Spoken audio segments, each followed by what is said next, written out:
Під Steam Deck є вже тисячі оптимізованих ігор. Зі списками перевірених та популярних завжди можна ознайомитись в самому магазині Steam.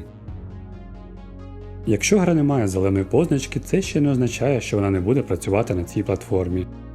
Перевірити, чи варто запускати ту чи іншу гру, можна на сервісі ProtonDB, де гравці залишають коментарі, чи працює гра без проблем, чи потрібні якісь додаткові налаштування. Вітаю на каналі Look at My Deck, з вами Нікко.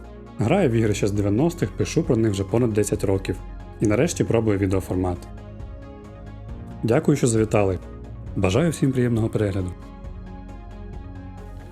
Сьогодні я ділюся своєю улюбленою десяткою інді-ігор, які мені комфортно було грати на Steam Deck. Це переважно активні або ж з елементами головоломок. Це ті ігри, які могли б не дочекатися свого часу на великому екрані. А ось на портативному девайсі, зручно вмостившись, це те, що треба. Почнемо з однієї маленької гри, яка насправді вражає своїми масштабами. Dave the Diver – це, мабуть, найкраща інді-гра минулого року. На перший погляд вона здається простою, але це насичена пригода на десятки годин з купою різноманітних активностей, які гармонійно поєднуються між собою. Окрім дайвінгу та рибалки, тут і менеджмент ресторану, і екшен з босс-файтами, і невеличкі головоломки, і різні секрети та міні-ігри.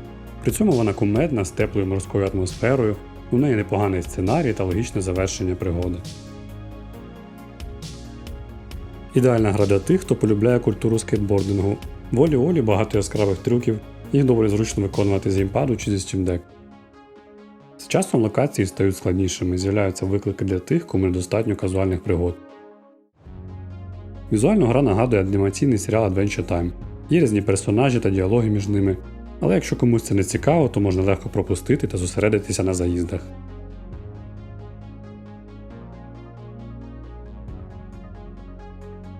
Багатьом гравцям відома Vampire Survivors. Цей роглайк автобатлер завірусився та надихнув багатьох розробників на створення подібних ігор.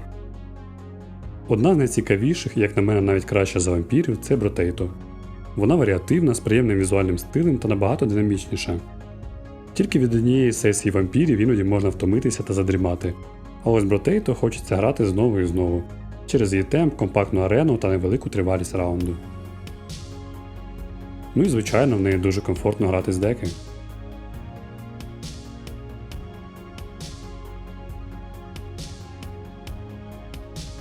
Обидві частини Hotline Miami прекрасно працюють на Steam Deck. Це вже культова гра, творці якої надихалися фільмами Ніколаса Рефна. В ній вдалося передати неонуарну атмосферу драйву та ультранасилля з хардкорним геймплеєм, а також розказати цікаву історію з мінімумом тексту та сюрреалістичними ідеями в дусі творів Лінча. Все це під відбірну ретрову музику, більшість виконавців якої стали відомі якраз після цієї гри. Metroidvania з елементами рогалика Dead Cells захоплює своїм дизайном рівнем та динамічними боями. Це насичений платформер з процедурно згенерованими рівнями та випадковою зброєю. Спроба за спробою, набираючись досвіду, намагаємося втекти з острова. Гра постійно підкидає якісь цікавинки та зачаровує чудовим піксель-артом.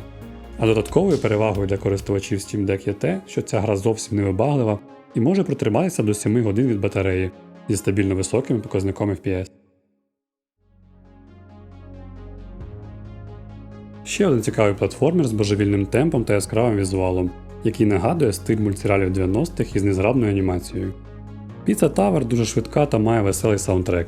Це, грубо кажучи, мікс Соніка та Реймена, ось тільки шеф піцерії, за якого ми граємо, рухається за якимсь кислотним навіженством.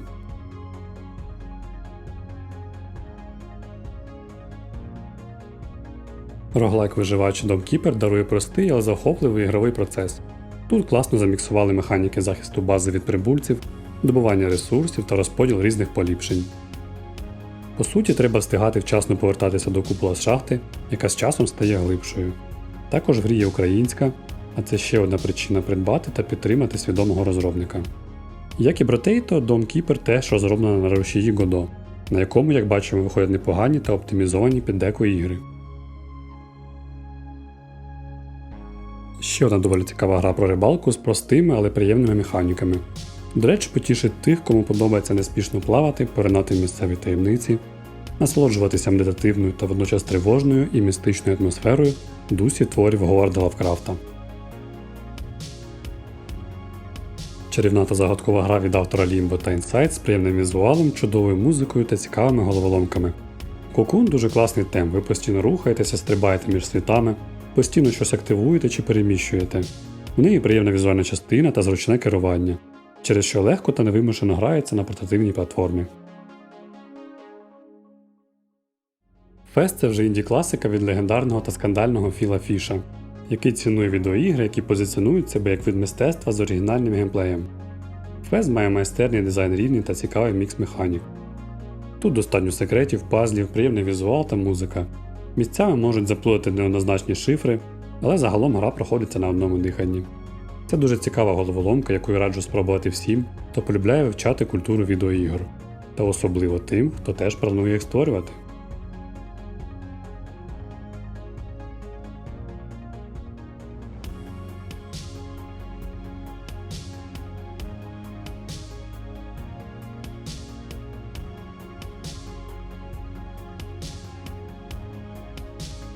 Бонусом хочу згадати чарівні Hades та Hollow Knight, про які вже, мабуть, багато хто з вас знає.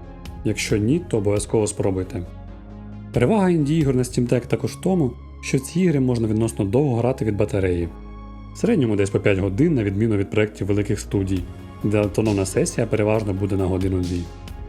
Тож підтримуйте незалежних розробників, діліться своїми улюбленими тайтлами та підписуйтесь на українські медіа на кшталт нашого свіженького каналу Look at My Deck. Ставте вподобайки та очікуйте на найближчому майбутньому нові підбірки. Грайте в ігри та бережіть себе. До наступних зустрічей!